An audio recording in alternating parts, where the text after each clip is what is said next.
Take a breath. Just pause for a moment before you continue. Do not rush past this. Because if you ended up here today, it was not random. It was not a coincidence. It was not just something that appeared on your screen by accident. Something inside you was already searching for this kind of message, even if you did not fully realize it. And somehow, in a way you cannot fully explain, it found its way to you. Stay with this for a little while. Do not scroll away too quickly. Think about someone right now. That one person who comes into your mind without effort. Let their face appear clearly in your thoughts. Do not force it, just allow it. And then notice what happens inside you when you see them in your mind. There is a shift in your body, a soft pull in your chest, a feeling that is not fully sadness, not fully joy, but something in between. Warmth mixed with longing, familiarity mixed with uncertainty, something deep and quiet that you cannot easily put into words. That feeling is not confusion, it is recognition. It is your heart responding before your mind can explain it. It is something in you acknowledging a connection that feels meaningful, even if you do not yet understand its shape. Because this person is not just another person who crossed your path. On a deeper level, something in you already feels like it knows them. Even if your mind tries to question it, your emotions respond in a different language. And I understand how heavy that can feel. Carrying emotions like this is not easy, especially when everything around you feels unclear, especially when you are left in silence, in waiting, in wondering. There are nights when you lie awake, replaying everything in your mind. You think about what was said and what was not said. You wonder if you imagined too much. You wonder if the signs meant something, or if you created meaning out of hope. You question yourself more than you question the connection. But what you feel is not foolish. You are not naive for feeling deeply. You are not too emotional for experiencing things strongly. You are simply in the middle of something that carries meaning, even if it has not revealed itself fully yet. And that is why it feels confusing. That is why it feels intense. Because some connections do not enter your life gently. They do not arrive as calm and easy. They reach into places in you that are usually quiet, hidden, or protected. People often think love should feel like peace from the beginning. They expect it to feel simple, stable, and easy. But the connections that change us the most often begin differently. They stir things. They shake emotional layers you thought were already settled. They bring up old fears, old patterns, old ways of protecting yourself. Things like emotional distance, overthinking, control, silence, or the need to prove your worth. At first, it does not feel like growth. It feels like confusion. It feels like emotional disruption. And when someone enters your life and touches parts of you that were never easily reached before, your usual ways of protecting yourself stop working the same way. The person who gives too much begins to realize how tired they are. They start to see how often they have been trying to earn love instead of receiving it. They begin to notice how much of themselves they have been sacrificing just to maintain connection. And that realization can be painful, because it brings awareness to something they may not have wanted to see. That they learned, somewhere along the way, that love has to be earned through effort, patience, and emotional endurance. At the same time, the other person often carries a different wound, a fear of closeness, a fear of losing themselves in connection, a fear that if they get too close, something will go wrong, or they will be overwhelmed, or they will not be enough in a different way. So they step back, not because they do not feel anything, but because feeling too much becomes difficult to manage. The intensity of emotion can feel unsafe to their nervous system. So what looks like distance on the surface is not always lack of care. It is often internal conflict.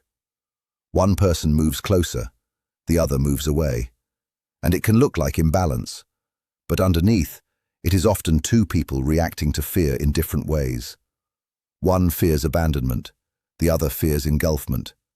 One chases closeness, the other protects space, and both are trying, in their own way, to stay emotionally safe. The one who pursues begins to believe that love disappears if they stop trying.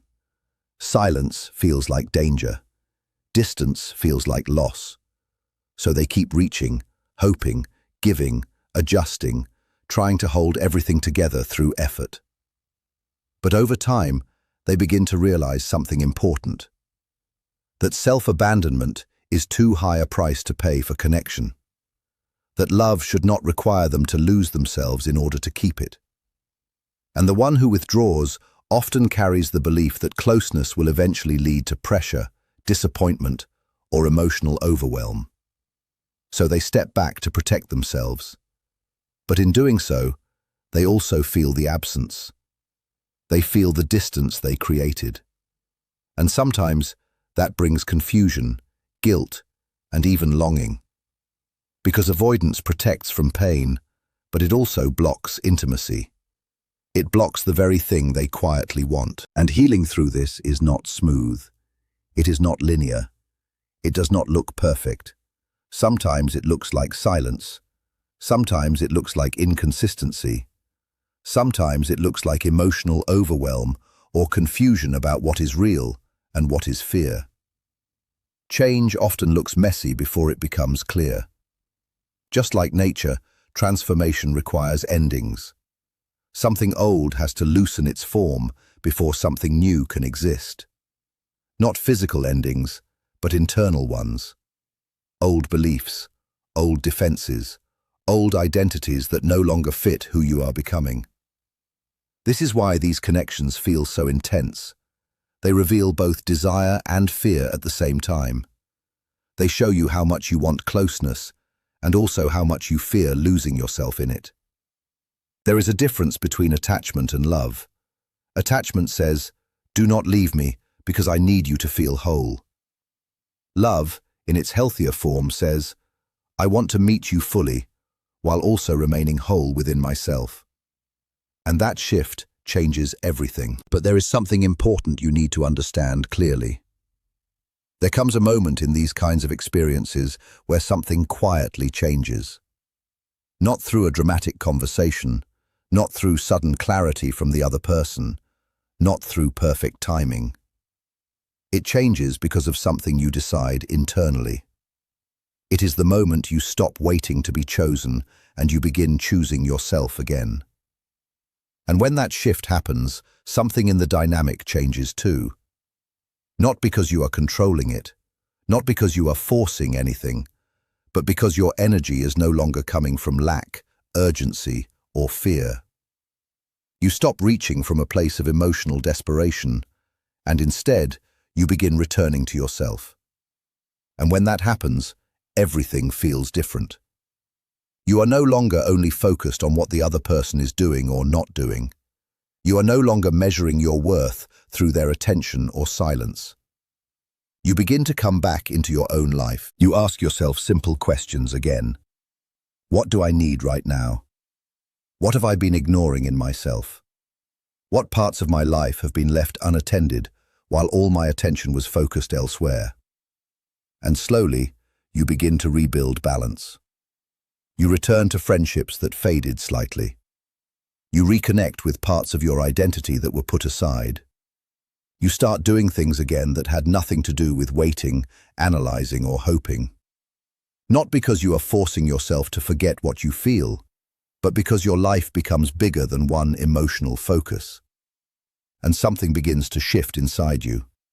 Quietly, gradually. You stop feeling like your life is on pause. You stop feeling like everything depends on one outcome.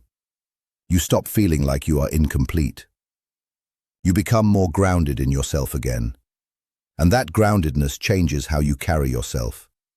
You feel more present, more stable, more whole. And people can feel that, even without words. There is something powerful about someone who is not constantly reaching, someone who is not constantly seeking validation, someone who is at home within themselves. That energy is not something you fake. It comes from returning to yourself. And in that state, the dynamic between you and this person is no longer the same. Because you are no longer approaching it from emptiness. You are approaching it from fullness. This is not a trick. It is not a strategy to get a specific outcome. It is simply what happens when you stop abandoning yourself inside a connection. And when there is more space, more emotional clarity, and less pressure, something new becomes possible. Something that could not fully exist before. Not because love is being controlled, but because it is finally being met from a place that allows it to breathe. Now I want to talk about them for a moment, because there is something you may need permission to understand in a deeper way. They are not the villain in any of this story. I know there have probably been moments where the hurt made it very easy to see them that way. Moments where the distance, the silence, and the inconsistency made you want to simplify everything into a clear story where someone is right and someone is wrong. But life and love are rarely that simple. They are not a cold person. They are not someone who simply does not care. What you have been experiencing as distance is something much more complicated inside them. It is the result of a long emotional history that started long before you ever became part of their life. Somewhere along the way, they learned to associate love with risk. Not the soft kind of risk that feels exciting, but the kind that feels dangerous. The kind that feels like it costs too much, takes too much, and leaves you too exposed afterward. This was not a conscious decision. Nobody really chooses this directly. It gets built slowly over time through experiences, disappointments, losses, and emotional patterns that shape how a person learns to protect themselves. Before they even fully understood what love meant, they may have already learned to be careful with it, to hold back, to step away when things start to feel too deep or too real. So what looks to you like pulling away is often them trying to manage something internal that feels overwhelming to them. It is not about your worth. It is not about your value. It is about their fear. And that fear has been living in them for much longer than this connection has existed. They think about you more than you realize. Not always in dramatic or emotional moments, but in the quiet spaces when life slows down and distractions are not loud enough to cover what they feel inside. In those moments, your presence comes back into their awareness. Even when they are not with you, even when they act distant, there is still something in them that responds to the memory of you, the energy of you, the emotional imprint you left behind. There is a kind of tension in them that does not disappear just because contact is not happening. Because what they feel is not only about physical closeness. It is about emotional connection, and emotional connection does not switch off just because someone tries to ignore it. What remains unfinished inside them continues to exist quietly, even when they are not ready to face it. But that unfinished work is not yours to carry. You cannot complete it for them. No matter how much love you have, no matter how clearly you understand them, and no matter how much you want to help them heal, their inner process is something only they can move through themselves. Love can support, but it cannot replace personal healing. And this is where something important becomes very clear. The most powerful thing you can do is not to chase, not to fix, and not to overextend yourself trying to become the solution to someone else's inner conflict. The most powerful thing you can do is to refuse to let their fear define your self-worth. To not turn their confusion into a reflection of your value. To not turn their inability to stay fully present into a belief that you are not enough. You are not here to absorb unresolved emotional wounds that are not yours. You are not meant to shrink yourself to make someone else comfortable with their fear. You are not meant to wait in a state of emotional suspension, hoping that one day they will finally become ready, while you slowly lose pieces of yourself in the process. Instead, you are being asked to hold your own dignity steady, to remain grounded in who you are, to continue building your life, your stability, and your emotional wholeness without abandoning yourself in the process of caring for someone else. And imagine something for a moment. Close your eyes and picture a morning that feels different from the ones you have been living through emotionally. You wake up, and for a second, you notice something unusual. The heaviness that used to sit in your chest is not there in the same way anymore. That constant pressure, that emotional weight you have gotten used to carrying, feels lighter, or maybe even gone.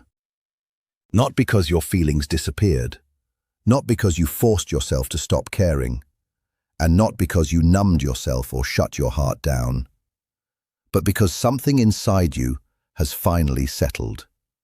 Something that was once unresolved has found clarity, even if slowly, even if naturally over time. It feels like your system is no longer in constant alert. There is no longer that quiet background anxiety running in your mind. No more scanning for signs. No more replaying conversations. No more trying to decode silence or interpret uncertainty. There is simply space. Mental space. Emotional space. Breathing space. Now imagine turning and seeing this person in front of you. Really seeing them. Not through confusion, not through emotional tension, but through clarity. And what you notice is different from what used to be there. The hesitation is not the same. The emotional distance is no longer shaping every interaction. The inner conflict you once felt from them seems quieter. Instead, there is a sense of peace. Not a forced peace, not a temporary peace, but a settled kind of peace that comes when someone has made a real internal decision and is no longer fighting themselves about it. They are simply there, present, open, no longer split between fear and connection. And then imagine what it would feel like to experience love in a way where your nervous system is not constantly activated, where love does not feel like uncertainty, where you are not lying awake at night, replaying conversations, wondering what you missed, what you did wrong, or what might happen next. Where your mind is not in a constant loop of analysis just to feel emotionally safe. This kind of love does not keep you in a state of emotional exhaustion. It does not require you to prove your worth repeatedly. It does not make you question whether you are enough. Instead, it feels steady, grounded, safe enough for your mind to rest. Not because you finally convinced someone of your value, but because you are with someone who recognizes your value without needing persuasion. Someone who sees you fully, including your strength, your softness, your growth, and your imperfections, and does not require you to be anything other than real. This is not just a comforting idea. This is what becomes possible when two people stop approaching love as something that must fix their past wounds. When they stop expecting each other to carry emotional responsibilities that belong to their own healing journey. When they begin to meet each other as whole people instead of unfinished projects. And what you are moving through right now, even if it feels uncertain, is part of that process. It is a middle stage, and the middle stage is always the hardest because it does not yet show you the full outcome. It only asks you to continue growing without immediate proof of where things are going. But every time you choose yourself instead of falling into anxiety, every time you choose patience instead of panic, every time you choose to take care of your emotional well-being instead of dissolving into overthinking, you are building something solid within yourself. You are creating the foundation for a different kind of love experience. Do not mistake this middle phase for a final destination. It is temporary, it is uncomfortable, but it is not permanent. What is real and meant for you does not disappear because of time, distance, or confusion. What is real continues to move toward clarity in its own way. You are not late. You are not broken. You are not missing your chance at something meaningful. You are in the process of becoming the version of yourself who can actually receive it without losing yourself inside it. Your story is not ending here. It is still unfolding in ways you cannot fully see yet. And every time you choose healing over fear, you are writing a stronger chapter, even when it does not feel dramatic or obvious. Keep going, not because everything is clear, but because what belongs to you will not require you to abandon yourself to reach it. And one day, you will look back and understand that even the uncertainty had a purpose in shaping you into someone who knows how to love without losing themselves.